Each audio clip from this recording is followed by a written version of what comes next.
this is the Peter Pan story, roughly speaking. Peter Pan is this magical boy. Pan is the god of everything, roughly speaking, right? And so it's not an accident that he has the name Pan. And he's the boy that won't grow up. And he's magical. Well, that's because children are magical. They can be anything. They're nothing but potential. And Peter Pan doesn't want to give that up. Why? Well, he's got some adults around him, but the main adult is Captain Hook. Well, who the hell wants to grow up to be Captain Hook? First of all, you've got a hook. Second, you're a tyrant. And third, you're chased by the dragon of chaos with a clock in its stomach, right? The crocodile. It's already got a piece of you. Well, that's what happens when you get older. Time has already got a piece of you. And eventually, it's got a taste for you. And eventually, it's going to eat you. And so Hook is so traumatized by that he can't help but be a tyrant. And then Peter Pan looks at traumatized Hook and says, well, no, I'm not sacrificing my childhood for that. So that's fine, except he ends up king of the Lost Boys. In Neverland, well, Neverland doesn't exist, and who the hell wants to be king of the Lost Boys? And he also sacrifices the possibility that he'll have a real relationship with a woman, because that's Wendy, right? And she's kind of conservative, middle class, London-dwelling girl. She wants to grow up and have kids and have a life. She accepts her mortality, she accepts her maturity.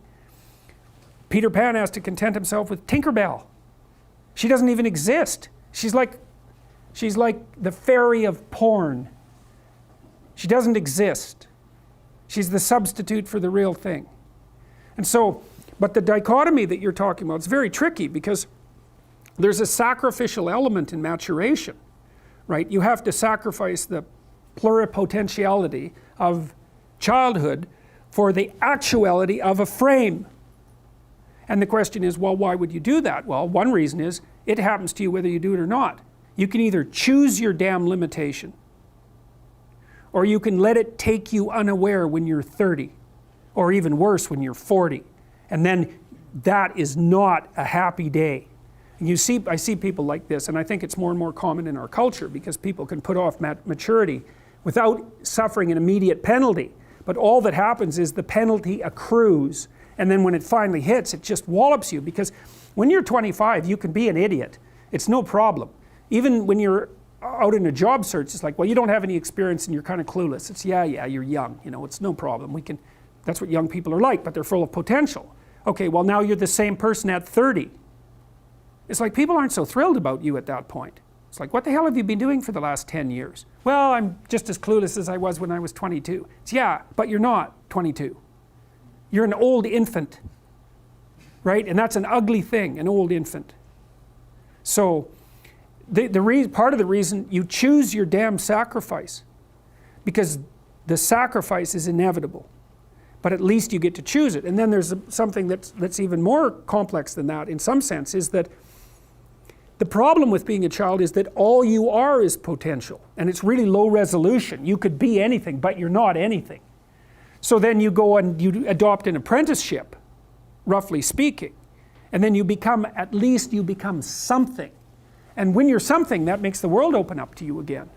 Like if you're a really good plumber, then you end up being far more than a plumber, right? You end up being a good employer. Not that plumbers, I'm not putting plumbers down. It's like more power to plumbers.